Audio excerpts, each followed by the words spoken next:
यशवंतराव होळकरांचं थोडक्यात गुणगान आम्ही या ठिकाणी सादर करीत आहोत. होळकर घरी अहो जलमाला एक आला होता वीर,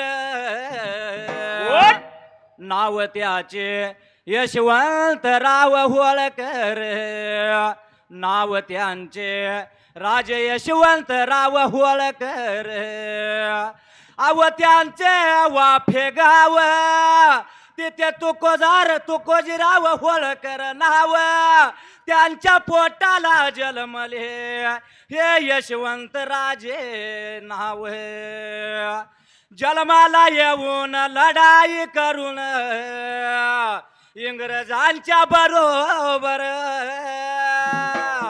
नाव त्यांचे यशवंतराव होळकर, नाव त्यांचे यशवंत